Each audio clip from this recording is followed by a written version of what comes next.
Good morning, everyone, and welcome to all of you watching from all over the world. So my name is Lasse Lyck, and I work with urban planning, sports facilities, and sustainability at the Danish NOC. This opening session will dive directly into the main question of how to create active and healthy cities. Unfortunately, more and more young people live a quite sedentary life. More time sitting down and also less time with outdoor play. So how do cities and the world of sport combine their efforts to tackle this problem? And what have we learned from the pandemic concerning the need for physical activity and local communities? So what better backdrop than behind these curtains is the bustling city of Copenhagen. To give their perspective and thoughts on how to tackle the challenges in front of us, we will now hear three different stakeholders. In just a minute, Mr. President, Mr. Thomas Bach, will give a keynote speech. After that, I will invite the Mayor of Lusan and President of the World Union of Olympic Cities, Grégoire Chenot, to the stage, as well as Mayor of Social Services at the City of Copenhagen, Ms. Mia Nygaard.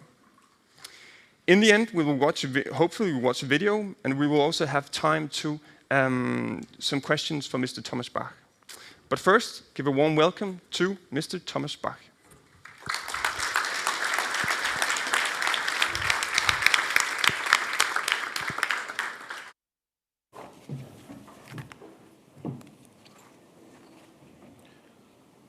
Good morning. In our part of Europe, you feel almost naked without a mask in the meantime. So happy to see the smiling faces here in the room, and to have the opportunity for some social activities and look not only into each other's eyes, but also see smile on the face and see that everybody is missing, obviously, this social contact. So let's all hope that it will come back soon again. Monsieur le syndic de Lausanne et président de l'Union des villes olympiques, Grégoire Chenot, a mayor of my adopted hometown of Lausanne, dear Mayor of the city of Copenhagen, Mrs. Mia Nygaard, dear Mr. President of the NOC and Sports Confederation of Denmark, Hans Nathorp, dear representatives of Olympic cities, ladies and gentlemen, dear friends.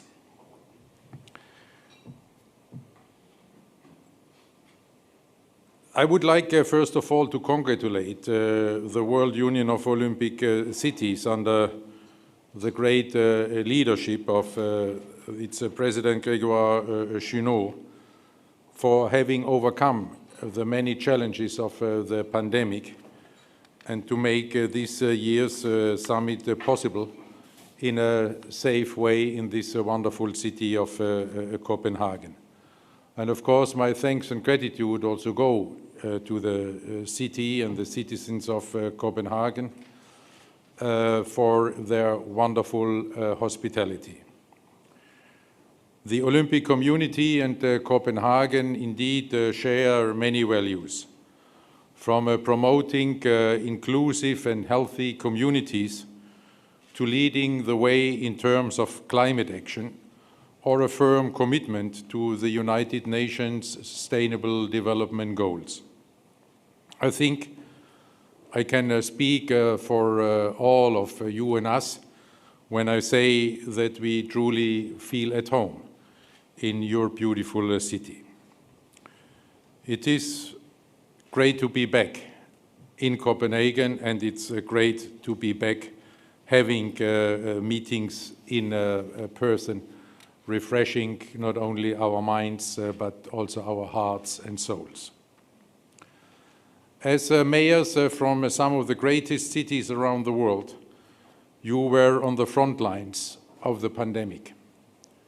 You witnessed firsthand how the coronavirus crisis has changed our world in fundamental ways.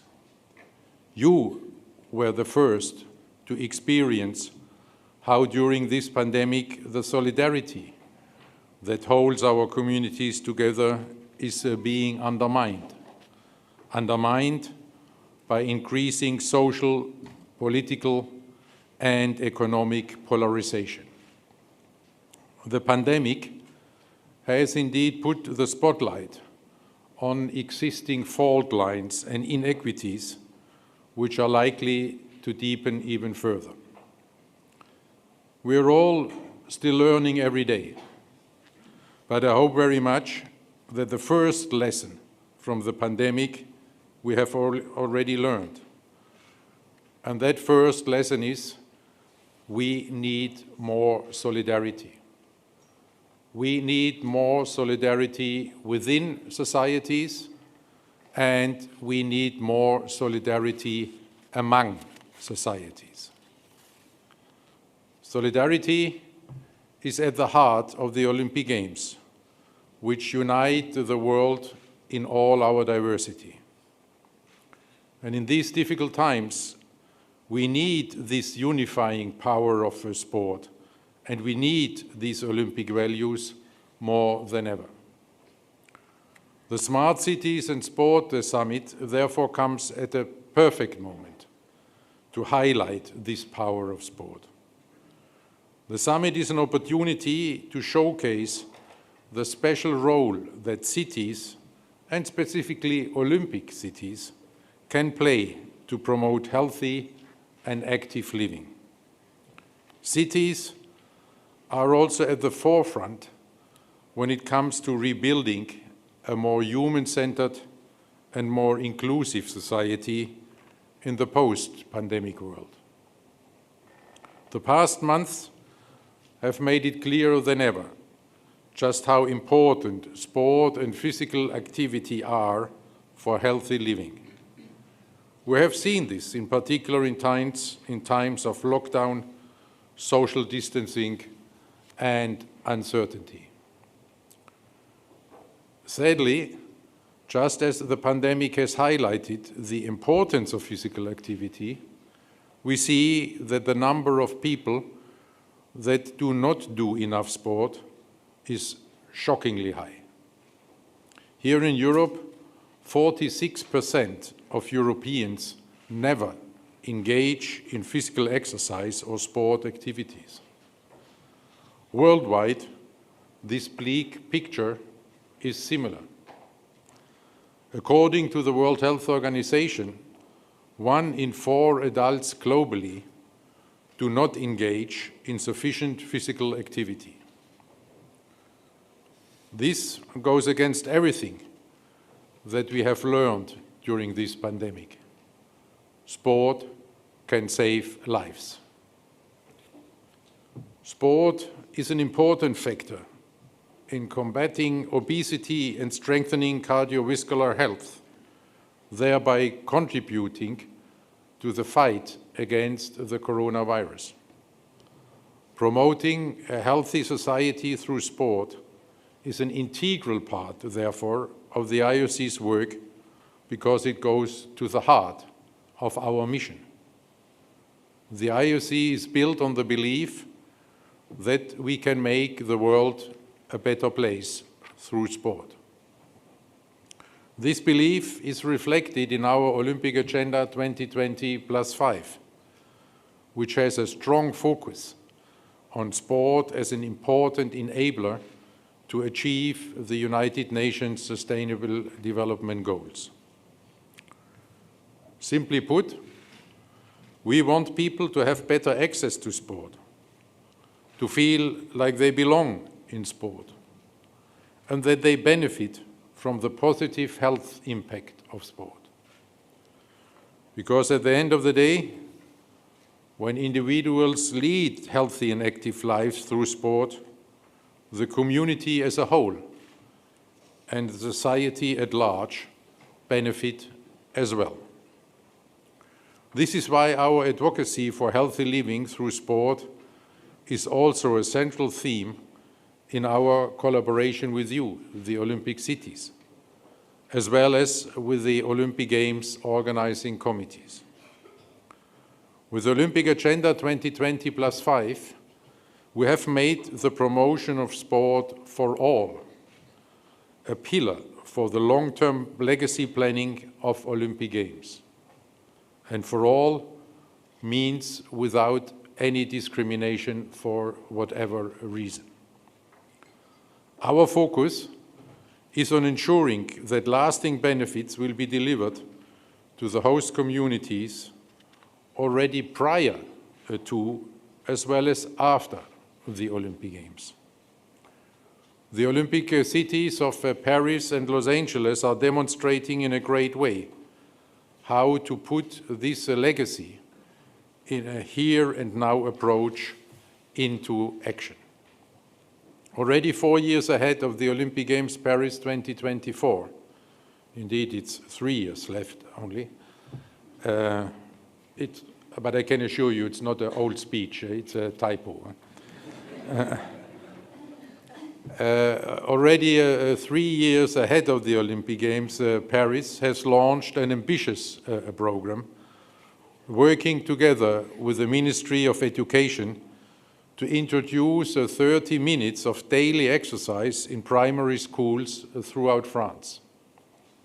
As of this September, over 1,000 schools have already signed up, and I'm sure, I heard the Paris will present, I think this morning, that when you present, you may even have a new record to announce. I leave it to you. And this is demonstrating that you do not have to wait until the Olympic Games are over to benefit from their legacy and to create their legacy. Even 7 years before the opening of the Olympic Games Los Angeles 2028, the IOC and the organizing committee have joined hands with the city of Los Angeles to launch an action called Play LA, an initiative to provide affordable sports programs to young Angelenos. Play LA is made possible through an investment by LA 28 and the IOC of $160 million. In Olympic cities around the world, from Barcelona to Seoul, Lillehammer to London, and so many more, we see similar long-lasting legacies in action, helping to make the lives of generations healthier. But the importance of sport goes even beyond health. Sport has a great social significance by being the glue which bonds communities together. Sport has a great economic significance by creating jobs and businesses. From the United Nations to the European Union, the G20 leaders, and many more, sport in the meantime has been widely recognized as an essential factor in fighting the pandemic and as an integral part of the solution for the recovery. The pandemic has already changed our world in fundamental ways. And nobody should even dream of going back to the way things were before the crisis.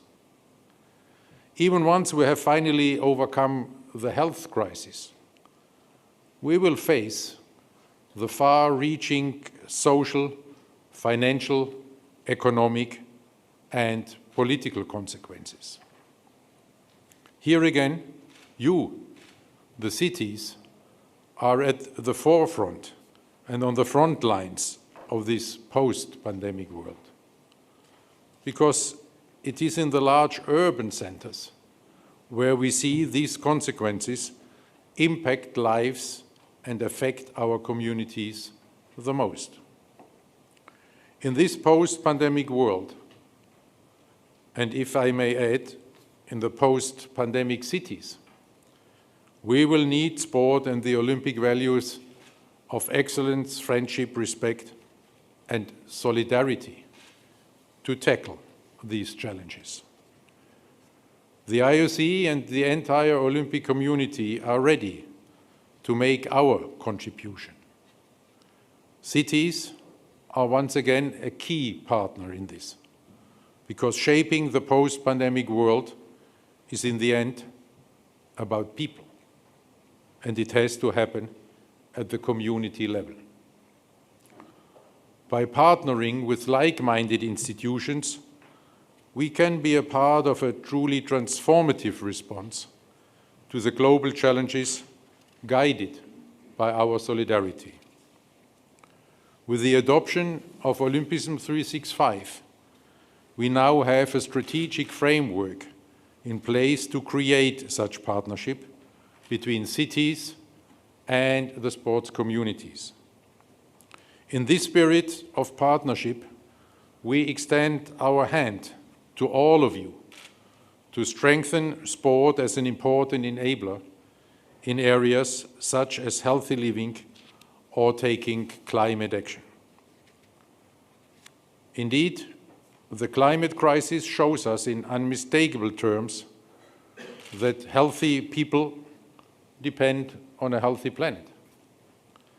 This is why our existing partnership with the C40 Cities Climate Leadership Group can serve a great example of what we can achieve when we stand together in solidarity. In fact, the next 4 editions of the Olympic Games are hosted by leading members of the C40 Cities Network.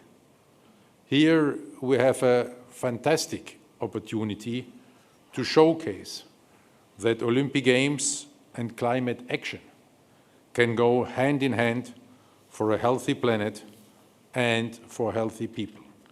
And there, I hope again Paris can give us some inspiration that they want even to exceed our targets, because we have set for the Olympic Games the target of 2030 to become climate positive. The IOC will be climate positive in 2024 already as an organization, but the Olympic Games, we thought we give them a little bit more time, but our French friends have been inspired, I think, by this ambition. And again, I leave the good news to them. I'm playing more the bad cop here.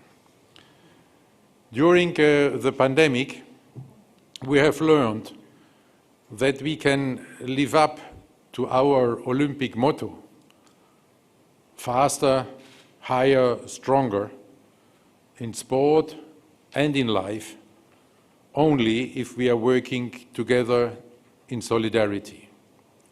This is why we amended this Olympic motto, which now says, faster, higher, stronger, together.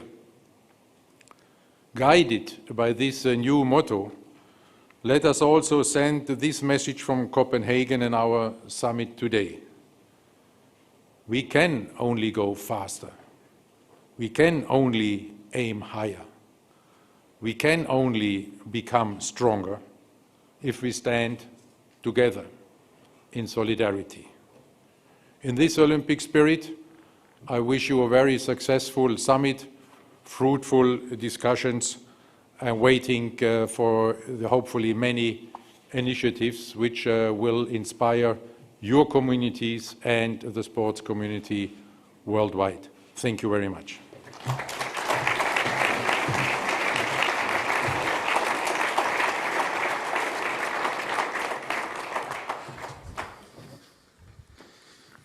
Does this work? Yes.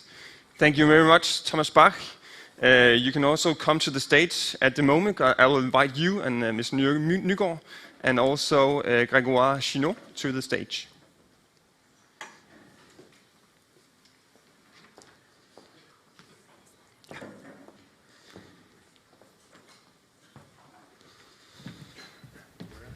You're sitting in the middle. Welcome to the lounge on the round table. So thank you again very much, Thomas Bach. Without further ado, I'll actually jump to the questions for you, Mia. Mia will have to leave in 10 minutes sharp, so we will obey on that, of course. Again, if you have questions in the end, we will take them, not from the media today, but for all the participants here in the room. So, Mia, the city of Copenhagen aims to become the most active city in the whole world. So how will the city combine its major public policies to achieve this goal? Well, thank you, and thank you for having me, and I'm really sorry that I have to go, and thank you for the speech. It was really inspiring. I am at the moment the Mayor of Social Services. We had an election a week ago, and I will be the Mayor for Leisure and Culture from January, so I think it's actually a really great combination into that part. Well, we already have a really good partnership with a lot of different associations and organizations in Copenhagen, among DIF and others, and I think that's actually part of it, but I think it also needs to be a lot more. We need to create more spaces where people can just exercise by themselves, and that way through actually get them into maybe sports associations and other things. So I think it's not, in Danish we have this saying that it's not an either or, it's both and I think if we need to do this, it needs to be a both and. We need to push and aspire through really like the Olympics, other things, but we also need to kind of get everybody else along. Okay. We've just gone through the pandemic. Some countries have gone, we've probably not gone through entirely, but we've come pretty far. So what has the pandemic changed in Copenhagen? Can you see any changes in the way we play, the way we act in the city, or and what have you changed in your approach to sport and health? Well, first of all, yes, I think we see that on the unfortunate side, people are actually using their car more than they do public transport. But on the good side, because Copenhagen has been for so long a biking city, we do bike a lot, we do exercise, we are outside more. And I think those are some of the spaces we need to create more of in the city, that we're actually outside doing sports and exercises by ourselves or with other people, but have little spaces for that kind of thing. I think the pandemic taught us. But also, actually, I was thinking about this example that I saw on TV. There was this local football association during the pandemic, who then had a lot of other kids come in and play e-sport. And while they were doing e-sport, they were actually also on the football field. And I think if we can be better at combining that part, so the inactivity from all of us is just kind of played into or weaved into our daily life. I think that's the way to actually move forward. And as I said before, I'm very much interested and curious about urban planning. So just a question to the urban planning. You just touched upon it right now. Do you see any changes? Should we change the way we plan as a politician as well, plan the city? Yes, we're not all going to be parkour people, are we? So we probably need to change a little bit. I think Copenhagen has been rated the most livable city so many times, and it's great, and I'm so proud of it, but we still need to aspire to more. I think that with livability comes responsibility. We need to be better at using our harbors. We have really clean water. We can actually swim in it, so maybe plan around that. We need to maybe look at our bike lanes, look at how we use the streets. Can we maybe move some of the cars into parking in construction and actually using the streets for more exercise, having smaller like basket courts and other things that's easy to facilitate, and yet having us moving around all the time. And then just the last question for that. In Copenhagen, it's the most active city in Denmark, but it's less active when it comes to organized sports. So are you thinking about prioritizing organized sports, or do you think it's a good combination right now here in Copenhagen? It's not a leading question. A little bit. I think, as I said, I think it's both, and I think that if we need to create healthy habits for kids, we probably need to have them into more set sports and the habit of doing sports every day, or exercises, or in school as in Paris or however we do that in Denmark as well. But so that part. But when you get older and you have to balance it into your family life, your work life, and everything else, I think we just need to create the space for people to be able to flex in and out of it. I think you also said what I learned from the pandemic. And personally, I think the best exercise is actually the exercise you get done, whatever it is. And I haven't had the time during the pandemic to do any exercise. So actually, 2 years ago, I found this little app on my phone, and I do. I need to exercise every day, even if it's just a stretch. And then I try to say, well, I need to do 140 minutes or 20 minutes a day exercise. And I've pretty much kept it over now 72 weeks. So I think that's also a way to do it. Good job. So I think Thomas just touched upon it as well, the C40 network. We're really inspired by that in the movement of sport. We've seen how cities have changed. You, as Copenhagen, are part of the C40 network. Going into more sports, I mean, how do you think cities can improve the correlation regarding the articulation between health and sports policies? Could we kind of be inspired by the C40 network and widen it to also concerning sport and movement?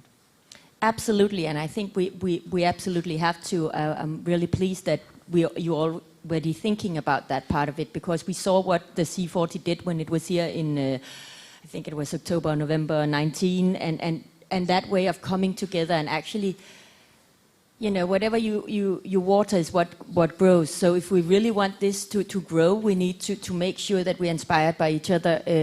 We probably wouldn't at the moment be the leading parkour city in the world, but maybe we could be. And you know, and so in all these things, there are other cities that they might not play as much European handball as I have when I grew up, and maybe that's another aspiration. So actually, introducing all of us to more different exercises, different sports will open the variety. And also in the urban planning thing, I'm sure that there are a lot of cities around the world that, you know, should and could inspire us in Copenhagen on how to become even better at these things, and we should all inspire each other. My last question for you, Ms. Nygaard, and if you have any questions, you're also allowed to ask them. But concerning sustainability, I think it's an area where the IOC is working at the moment, and we at the NOC in Denmark are too as well, and many others. How do you see the sport having a responsibility for sustainability when it comes to climate? I think everybody has a responsibility when it comes to climate, and I think sometimes we need to think a little bit about, you know, how does sport in itself become CO2 positive. I'm quite interested in that. And at the same time, if we look at the local level, I think it's quite easy. I think it's easy to teach kids to clean up after themselves, to have them go out and help clean the city, especially in a city like Copenhagen, where we have all these associations where we see kids are being taught anyway to take responsibility for the team and for everybody around them and stuff. But then if we come up to a higher level, and this might be a bit controversial, I'll say it anyway, but if we look at the big sports club, yes, sport is big business, but it's also not the most sustainable business. If I look at it, that every time, I won't say which team, but every time my soccer team gets new players, I need to buy a new shirt, and we actually see that it's one of the things that they make the most money of is the merchandise. So we at least need to think about how the merchandise then becomes more climate neutral. And I think in that sense, we all have a big responsibility in doing all those things. But I'm sorry I have to go before Paris's presentation, especially because I'm not probably allowed to say this, and I should be more diplomatic, but I'll tell you anyway. 8 years ago, I think I was on the Leisure and Culture Committee, and we were in Hamburg, and we were talking about Olympics and Olympic cities, and I actually said, so why won't Copenhagen put in a bid to become an Olympic city? And the director at the time actually told me, well, it's too expensive, and we're too small, and all these other things. And I said, well, well, what if we did it this way, that we actually strive to be the greenest and the most sustainable Olympics ever? And I just knew that in 12 that London had just built this stadium that could actually be folded in and put up again. I was like, so we can borrow that, we can do this and this. So I'm really interested in actually having to learn, but I'll do that in a month or so, how Paris is doing this. It's not a promise, but it is an aspiration that Copenhagen should go for one of the more, but also one of the really big sports events. I'm quite inspired by Lusan to say, can we then maybe have the Youth Olympics? And who knows, maybe someday we will actually also go for another Olympic. I didn't say that out loud, but just as a dream. In this room, yeah. In this room only. Okay, so a big round of applause for Ms. Mia Nygaard.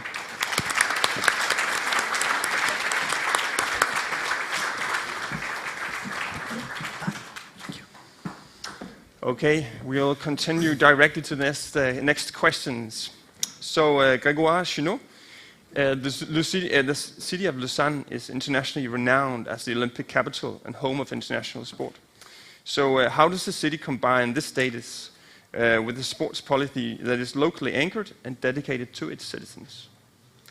First of all, let me say I am very happy to be here in Copenhagen. I think this city is very inspiring city for all of us in terms of well-being and innovation. And I'm very proud of our Olympic City Network for organizing this on-site event. It was very difficult, but it's very emotional to be together and to meet with people face to face. And of course, I am extremely happy to represent Lausanne, my city, my hometown, and our community too, because Lausanne is the Olympic capital, the capital of international sport, and your capital. And as true lover of my city, I couldn't resist to share with you some photos of Lausanne, and I am sure they will remind you of good memories.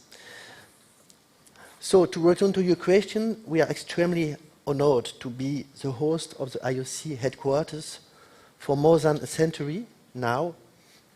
And in 2019, we inaugurated the new Olympic House. It means the strong relationship between the IOC and the city of Lausanne will continue for at least a new century. And with the president, we speak often together about the place of sport, about the developing of our cities. But not only, as you see, we do also sport together. And I can confirm you that the president respects perfectly the Olympic values, because he's the best, but when we run together, it lets me always win. Yes, thank you, Mr. President. More seriously, the status of Olympic capital is very important for Lausanne, of course, in terms of economic development, but it is not only a showcase, it is also a fertile ground for developing and promoting sport and physical activity for the local public and for the visitors. And I am convinced that it's very important to maintain a strong relationship between the Olympic capital and the sport practice of all. Being Olympic capital, hosting sport events and encouraging practice of sport for all are three faces of the same policy. And Lausanne hosts more than 20 major popular and elite sport events a year, including our famous 20 kilometers up and down the city, the marathon, and the Atletissima Diamond League meeting. And Lausanne hosts 300 clubs and associations and sport association. It's one club for 500 people. It's very important. And accessibility to sport is a priority for us, and within this committed sport for all strategy, a special focus on equality is a key axis. And my colleague Emilie Meuschler, Vice Mayor of Lausanne, in charge of sport, will present this aspect in more detail later today. Good, thank you. Just a follow-up question. I asked the same question for Ms. Mia Nygaard as well. So what has the pandemic changed in the city of Lausanne? Has it changed your view on sport and health as well? I think it wasn't very different in Lausanne than in other cities in the world or in Europe. But we have adapted to the situation, of course, and I am glad to say that we can see some positive impact from our action that we will maintain and develop even after the pandemic. Our main goal was to be able to maintain contact with our population, the young people, of course, but elderly and isolated and fragile people. And proximity with our inhabitants was a major challenge for Lausanne. In a way, the pandemic boosted some ongoing policies, such as increasing bicycle lanes or pedestrian zones to encourage people to engage in physical activity. On the other hand, the pandemic also reminded us how much participating in sport events generate cohesion and social emotion. And for humans, we are appreciated being able to reorganize sports events. For a long time, we don't know, but we hope. Thank you. We're coming to that, yeah. Yes. Okay. I will change to Mr. Thomas Bach now for just one question first, and then the floor is open for questions. There'll be some microphones going around. Please say your name and please say where you're from afterwards. Mr. Thomas Bach has the same question for the pandemic. I mean, the sport as a lever to promote and improve physical activity and mental health has proven more powerful in normal times. As our world is recovering from unexpected pandemic, how do you see the role of cities hosting upcoming Olympic Games in creating a legacy of physical activity?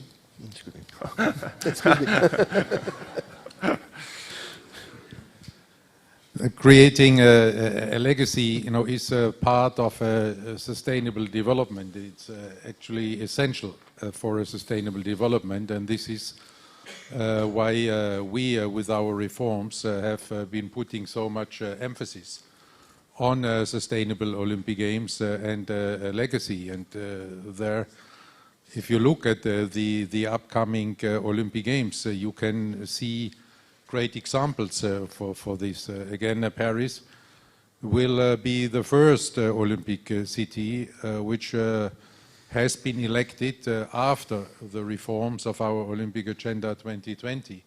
So will be a showcase for these reforms by having started creating its Olympic legacy already now. There is this school program, but there is also a much wider participation, being much more inclusive already in the preparations for the Olympic Games, and then also in the immediate lead-up to the Olympic Games. That means to have then finally in the Olympic Games not just spectators, but participants, that the population can feel and is a part of the Olympic Games. In this way, you also create role models. You create benchmarks for physical activity, for health. When it comes to sustainable development, then Paris has over 90% of existing or temporary facilities, what the Lady Mayor made some reference to before. And the same is to an even higher percentage than true for Los Angeles. Also Los Angeles now, 7 years out, is creating already the legacy with the LA play, in which we help with an investment of this $160 million together with the organizing committee. So this is, and I would not say the responsibility of an organizing committee or of the Olympic community. This is an opportunity. This is a great opportunity to really to contribute through sport to make the world a better place. And this is also true, what is also part of a sustainable development then when it comes to climate change, where we also, it was mentioned before, I think, yes, we have a responsibility to contribute it, because it's one of these things we can only do together. You can be the best city in the world with regard to climate change action. Doesn't help. You can be a great country. If you're alone, it doesn't help. Only if we are working all together. Then we will make a progress. And there, sport has not only a responsibility, we have an interest. Because sport is happening in the nature, is happening outside. So it has climate change has a huge impact on winter sport. This is obvious for everybody. But it also has a great impact on any outdoor sports. It will have an impact, most likely, if there we do not come to terms with climate action for the sports calendar. Then where you have to see when can you really organize in a responsible way, in particular some endurance sports and others. So all this is not only an obligation, not only a responsibility, it's a great opportunity for sport to accomplish our mission. Thank you. Any questions? No? I will continue. I'm so glad there have too many questions, so that'll be fine. Please raise your hand at any moment if you suddenly have a question. I can, if you have a question, I try to promise to have a shorter answer than to this one. Maybe if this helps you. Then you're allowed to. Okay, we'll see. We have 5 minutes more, so you can think about it. So I'll just return shortly to Grégoire. Lusan is also a city that believes in networks, and cities can be inspired by one another and even be more effective when working together on common goals. So through networks such as the World Union of Olympic Cities and Smart Cities and Sports Summit, how does the city of Lusan contribute to the promotion of health and sport, not only individually but also collectively? Do you hear me? Yes. I think cities are a good platform for many public policies, including sport, of course, but not only. In this sense, cities' networks are very important for promoting and defending the place and the role of cities in the world. And it is, of course, an opportunity to share experiences and to learn from the good practice. I can take an example. In 2020, as you know, Lausanne organized the Youth Olympic Games. It was for the city of Lausanne the last major sport event before the pandemic. But it was more than that. It was a combination of a youth elite sport, a festival to celebrate sport for all in the city, and an international gathering crossing borders and cultures. But this event was also an opportunity for the city of Lausanne to bring to the table a very key political challenge even before the pandemic health.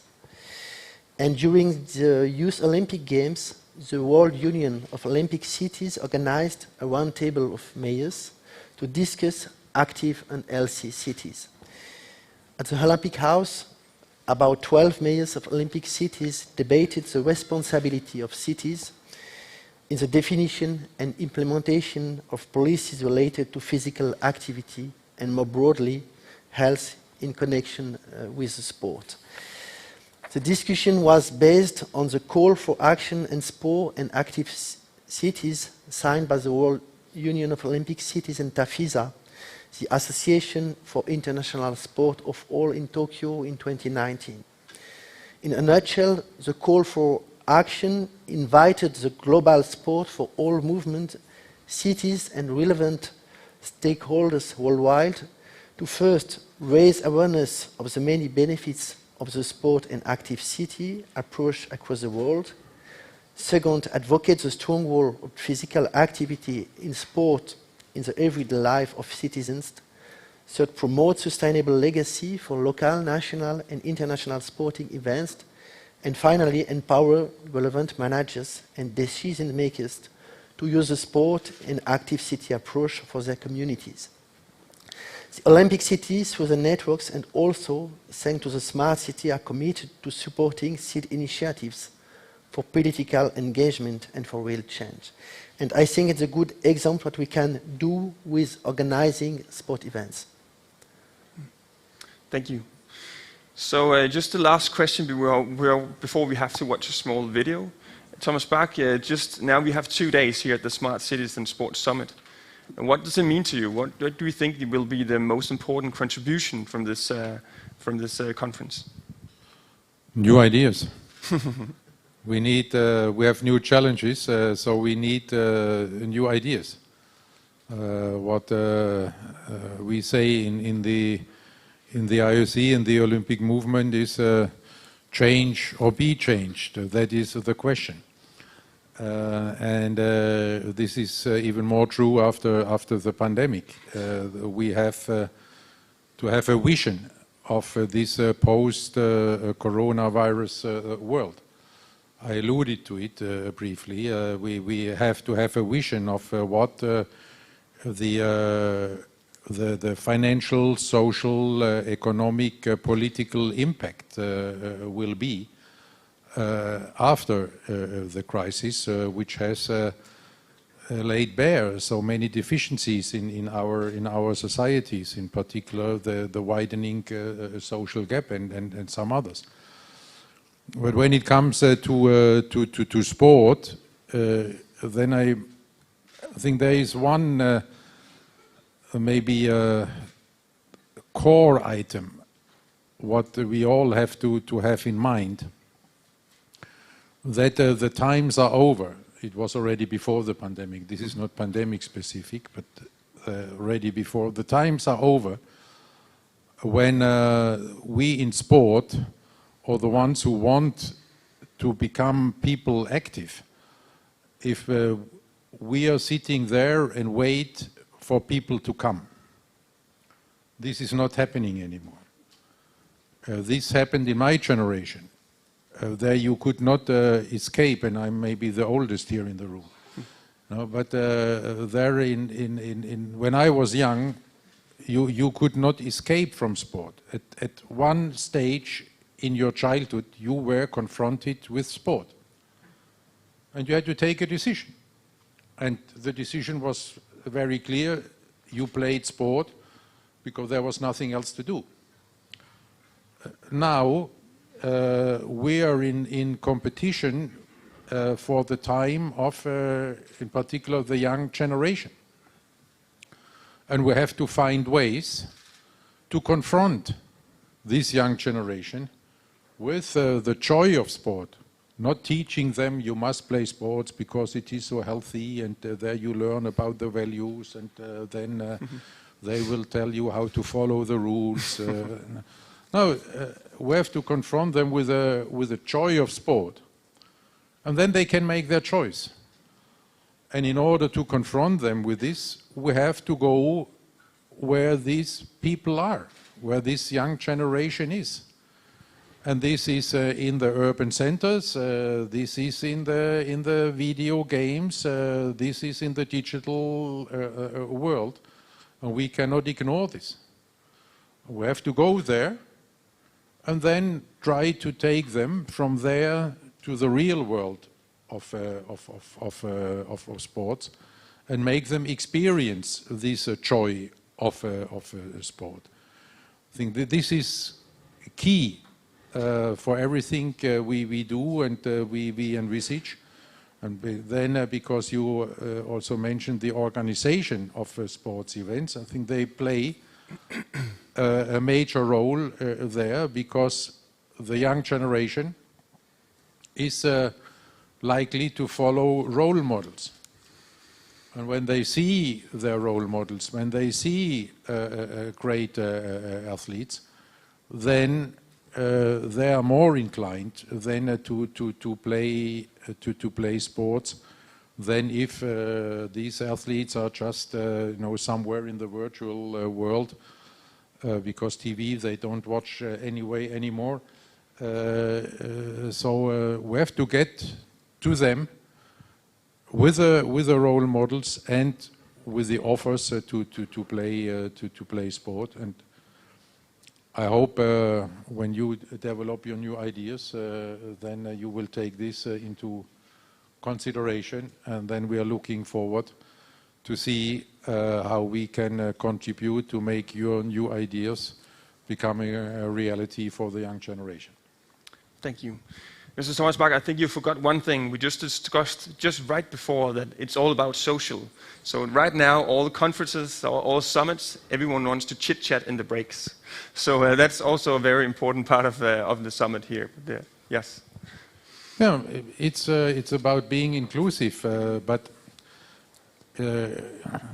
also the mayor said it, and the lady mayor said it as well. I think it's all fine for certain purposes to be online and to have remote meetings, but when it is about I don't know, your experience there with these video conferences. In many respects, when it's about day-to-day business, they help a lot. They shorten. You come much sooner to decisions. Somebody told me, I think it was even my friend, the mayor of Lausanne, that it's much easier for the leaders because in video conferences you hardly can see an opposition winning a majority. Whether this is good or not, I leave it to you. My conclusion is that when it's about creativity, when it's about a real discussion, we are human beings and we need this human contact and this exchange. We need to be able to read a body language. We need to read between the lines. We need to have an interaction, a direct interaction, in order to be creative and to drive things forward. And this is what we need now. We need to be creative. It's not about administering something or managing a crisis. It's about being creative to get out of this crisis in many respects. Thank you. All right.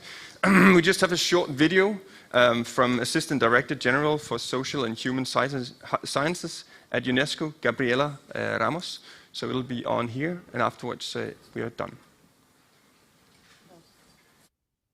Good morning, all. Our thanks go to Melanie and the hardworking team behind today's event. It is a pleasure to join this fantastic set of speakers. UNESCO is the United Nations lead agency for sports. We are convinced of the critical role sports plays in development and well-being, and the need to build tomorrow's cities together through sports. And we have a track record of engaging cities to deliver policy change and social integration. We have an international coalition of inclusive and sustainable cities with a membership of 500 cities across the world, and provides a unique platform to coordinate thinking and action. We seek to replicate this city-level network in our new sports-based flagship, Fit for Life, building on the regional work of ACES Europe and the Active Wellbeing Global Active Cities Initiative, and we invite you to join us in doing so. The subject of this morning's session, building healthy communities and activating cities to improve individual and collective well-being, aligns perfectly with the action areas of Fit for Life.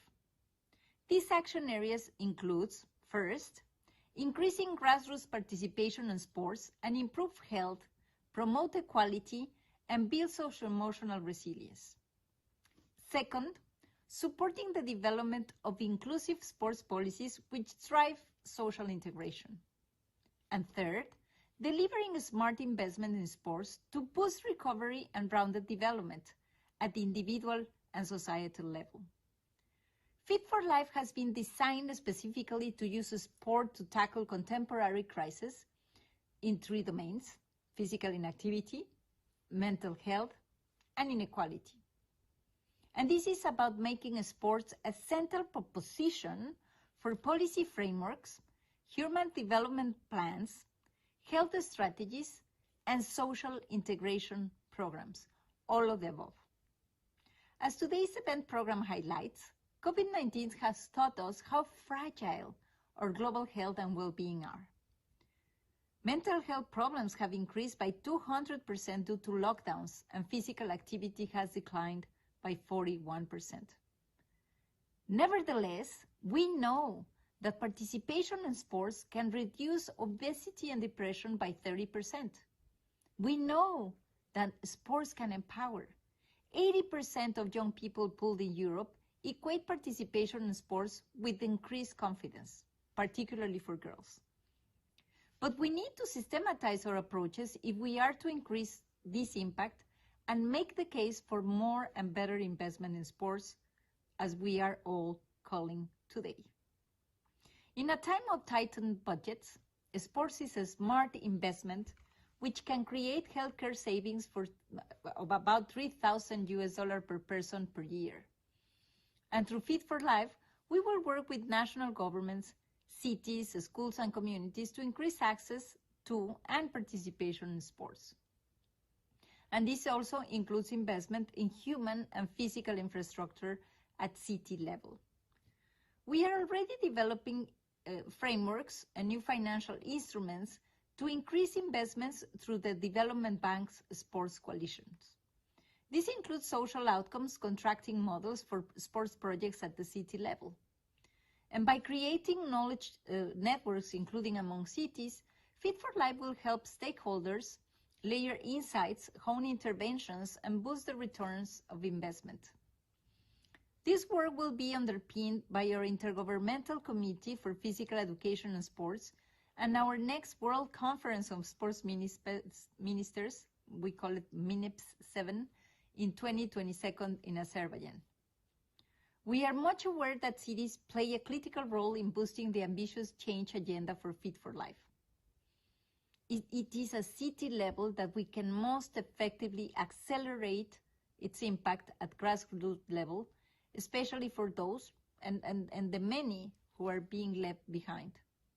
Your continued engagement in this, therefore, key for driving the Fit for Life vision. Today is another milestone of your network in maximizing the contribution of sports to the SDGs. Fit for Life offers you a framework for action and to implement the outcomes of the Smart Cities and Sports Summit 2021.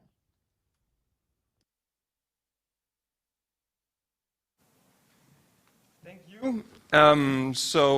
Very warm welcome, or warm thank you to the two of you, Mr. Thomas Bach and Grégoire Chenot. In just a second, you can applaud them. But afterwards, we'll continue directly with the summit. So in a few seconds, Francesco Anassi will take over as the moderator for the next session. So a big round of applause. Thank you very much.